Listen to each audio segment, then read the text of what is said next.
Good morning. I'm here with the next installment of It Was Dusk.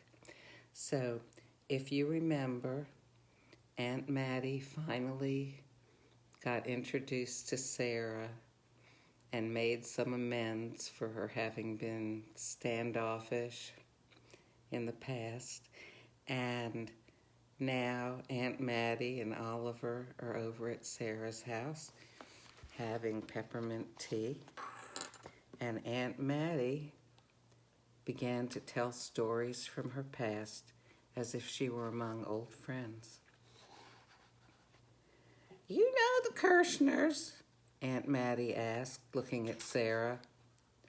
"I know who they are. I do business with some of them." Aunt Maddie said, "Insurance, no doubt." "And furniture," added Sarah. "Not many other places local to get it," said Maddie. "Well, so Pop Kirshner, came home from the war. This was back in the 40s. And he brings himself home a Swedish wife he met in Germany. Oh my, she was a little bit of a thing. Blonde hair, of course, and an accent so heavy you could slice it like salami. That's Gertrude, Mama Kirshner. You wouldn't know to look at her that she was ever a little bit of a thing, though." Sarah wasn't sure if Aunt Maddie was being humorous or just had a sharp tongue. Oliver was entranced, wondering what would come out of his aunt's mouth next. "Well, they have that big family house, only one that's older than mine on the street. And then they put in that fancy swimming pool, and they got all kinds of fancy stuff in there. Then one day, they got 'em a fancy dog. Went to Florida on vacation, I'd say about 30 years ago, and came back with him. A greyhound dog he was. A big winner in the races down there. Well, that greyhound had never seen a swimming pool. All he knew was a cage and the racetrack, I reckon. So one day, not too long after they got him, he was a-walking around the pool. I heard Junior tell this story. Then I also heard Gertie tell it at the beauty parlor once. It was better to hear Gertie with her accent and all. So, it was a Sunday morning, and Gertie was all dressed up for church in a white suit.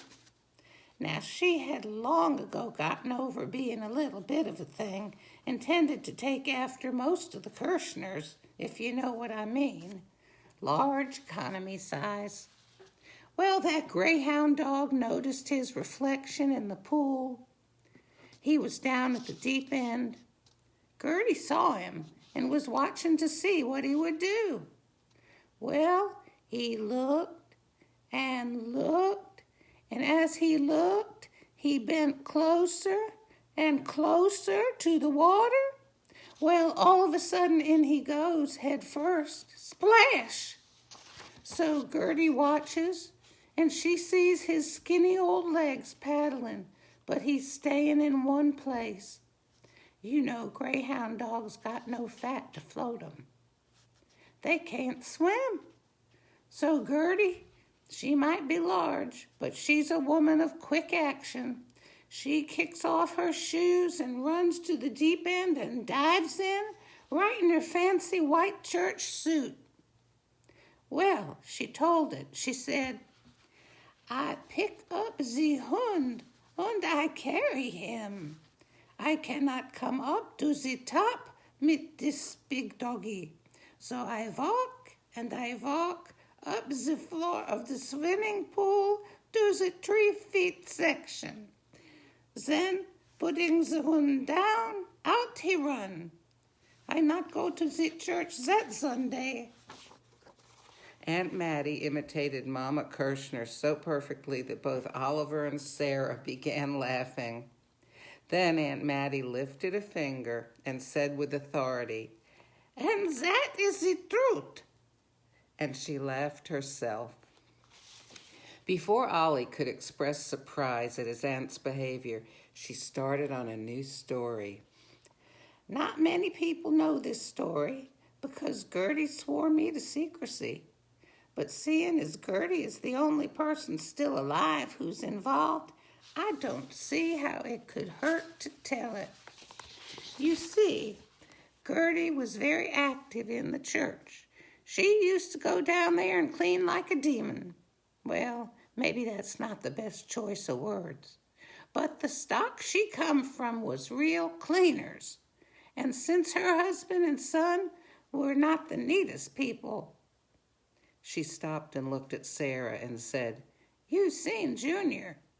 And Sarah nodded. She took out her drive to clean on the church. So one day old Minnie Mooney brings in a box for the pastor. Turns out what's in it is her mother's ashes.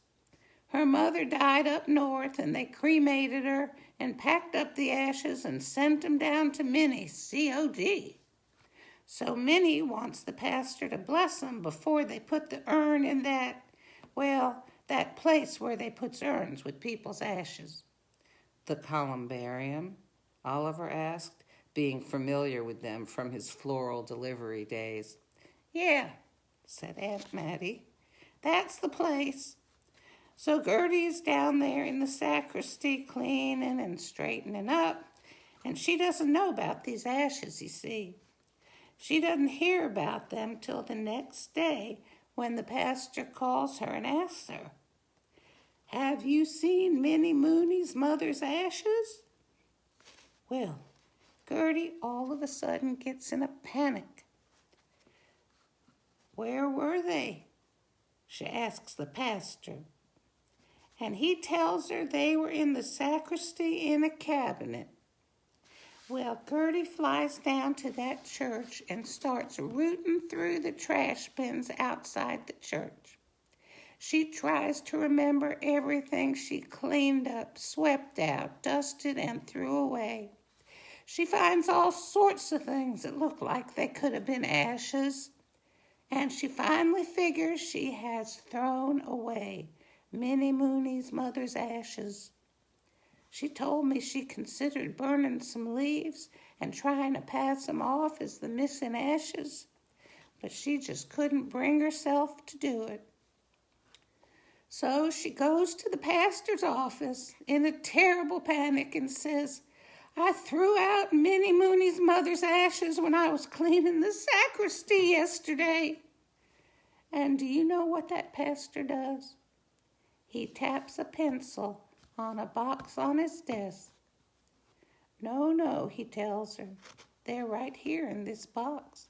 My assistant put them in the safe yesterday before he left for lunch.